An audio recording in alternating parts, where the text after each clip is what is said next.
Assalamualaikum warahmatullahi wabarakatuh. Perkenalkan, nama saya Wan Sofiah dengan NIM 12150122247 dari kelas 1A Prodi Teknik Informatika Fakultas Sains dan Teknologi Universitas Islam Negeri Sultan Syarif Kasim Riau. Baiklah, pada video kali ini saya akan membahas mengenai rangkuman pembelajaran pada mata kuliah Sistem Digital dari bab Plexer sampai dengan bab ALU. Yang pertama adalah Plexer. Plexer terbagi menjadi dua. Yang pertama adalah multiplexer dan yang kedua adalah demultiplexer. Multiplexer. Multiplexer adalah sirkuit logika kombinasional digital dengan N input dan 1 output. Tujuannya adalah untuk menghubungkan salah satu input ke jalur output. Ini tergantung pada sinyal kontrol.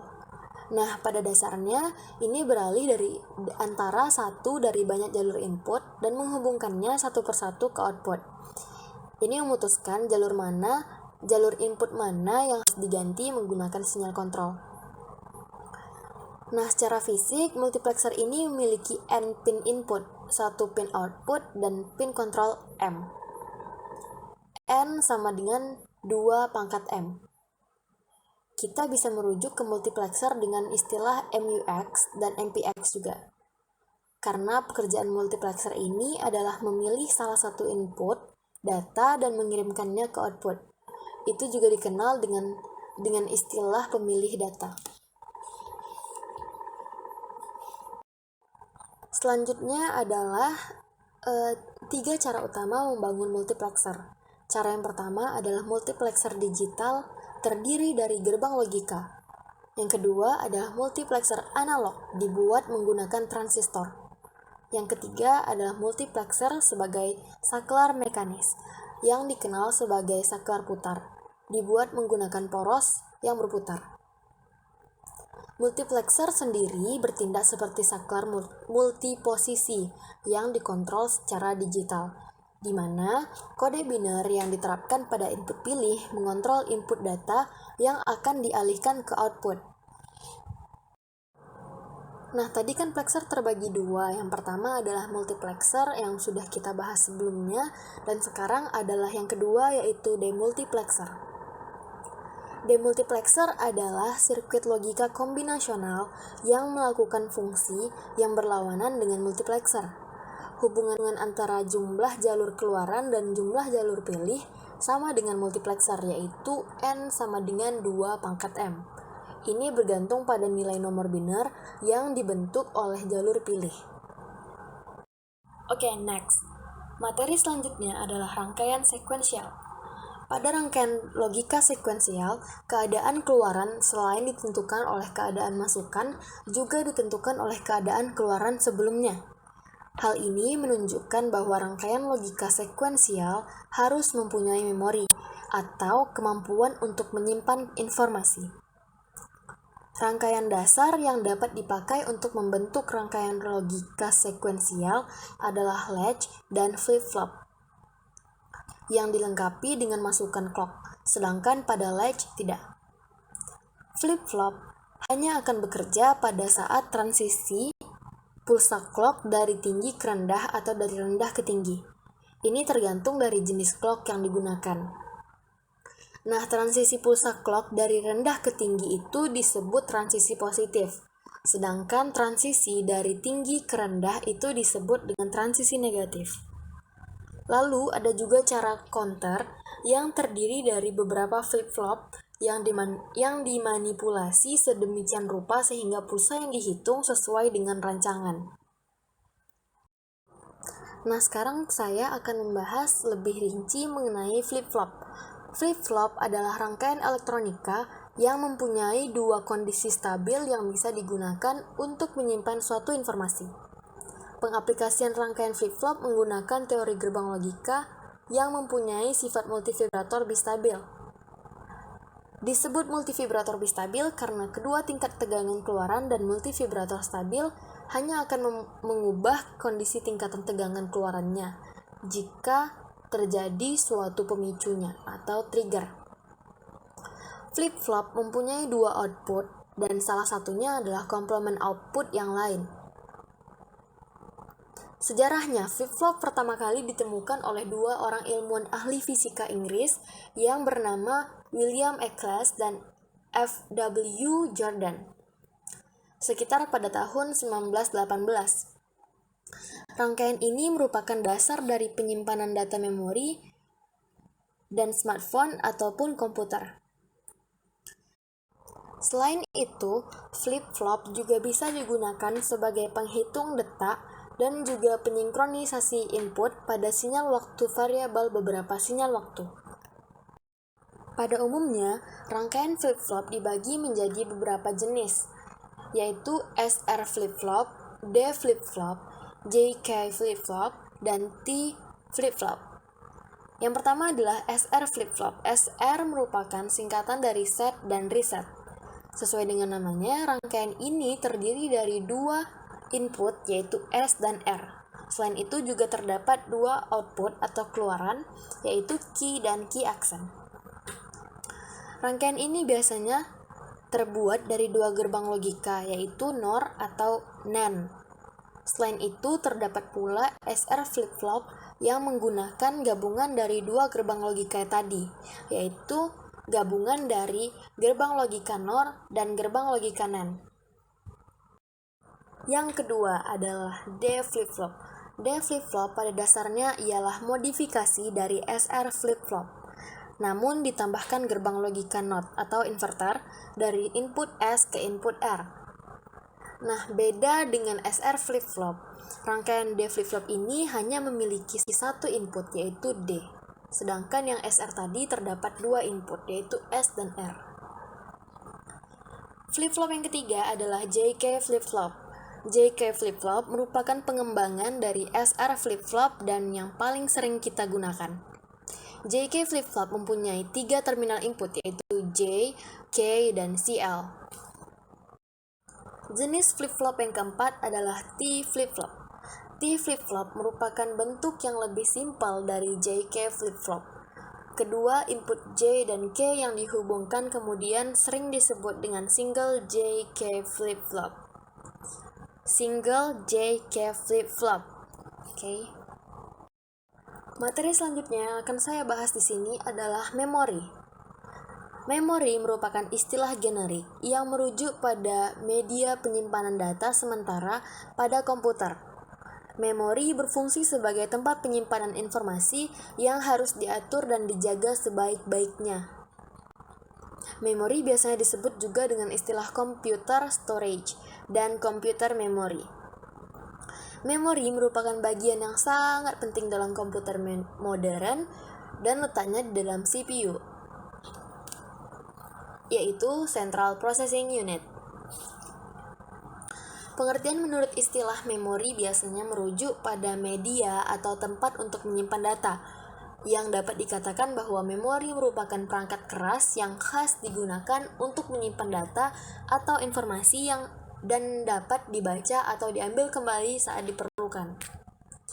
Nah, memori ini terbagi menjadi dua, yaitu RAM, Random Access Memory, dan ROM, Read Only Memory.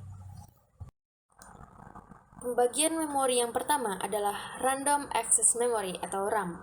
RAM adalah jenis memori yang isinya dapat diganti-ganti selama komputer dinyalakan dan bersifat volatile. Selain itu, RAM mempunyai sifat, yakni dapat menyimpan dan mengambil data dengan sangat cepat. RAM terbagi beberapa jenis, yaitu DRAM, SRAM, EDORAM, SDRAM, NVRAM, VGRAM, FlashRAM, DDR-SDRAM, terus DIMM. Nah, bagian yang pertama adalah DRAM. Merupakan singkatan dari Dynamic Random Access Memory, yaitu sebuah jenis memori RAM yang mempunyai teknologi penyimpanan data secara terpisah dalam sebuah kapasitor.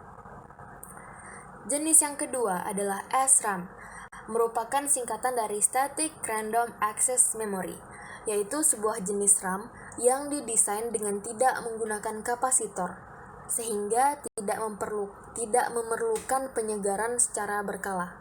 atau refresh.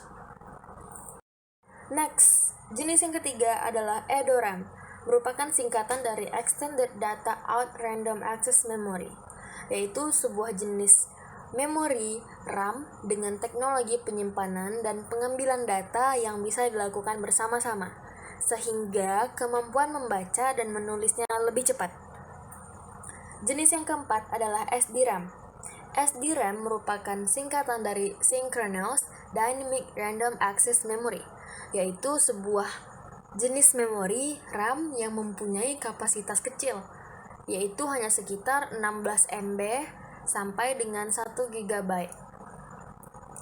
Jenis yang kelima adalah RDRAM, merupakan singkatan dari Rambus Dynamic Random Access Memory, yaitu jenis memori RAM dinamis sinkron yang diproduksi oleh Rambus Corporation. Jenis yang keenam adalah NVRAM. NVRAM merupakan singkatan dari Non-Volatile Random Access Memory, yaitu sebuah jenis RAM komputer yang dilengkapi dengan baterai lithium. Sehingga ketika komputer dimatikan, maka data-data dalam komputer tadi tidak akan hilang.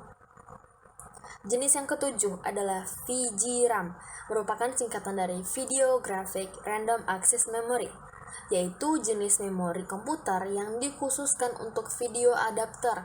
Biasanya kapasitas memori sangat menentukan terhadap kualitas video yang dihasilkan. Jenis yang kedelapan adalah Flash RAM, merupakan jenis memori dengan kapasitas penyimpanan yang tergolong rendah. Untuk dapat bekerja dengan optimal, memori ini memerlukan refresh dengan daya kecil. Next, jenis yang kesembilan adalah DDR-RAM. DDR-RAM merupakan singkatan dari Double Date Rate RAM, Random Access Memory, yaitu sebuah jenis RAM komputer yang mampu menjalankan 2 instruksi sekaligus dalam waktu yang bersamaan. Jenis yang terakhir adalah SODIMM, merupakan singkatan dari Small Outline Dual Inline Memory Module, yaitu jenis RAM komputer yang banyak digunakan untuk perangkat laptop dan notebook.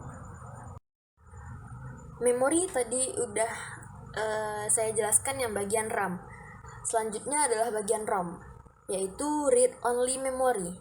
Read Only Memory atau ROM ini adalah jenis memori yang isinya tidak hilang ketika tidak atau mendapatkan aliran listrik dan data yang awalnya isinya hanya bisa dibaca.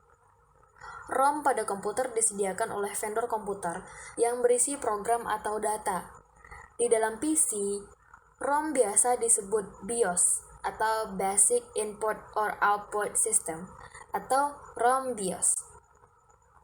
ROM ini terbagi lagi menjadi beberapa jenis, yaitu PROM, EEPROM, dan EEPROM. Jenis ROM yang pertama adalah PROM.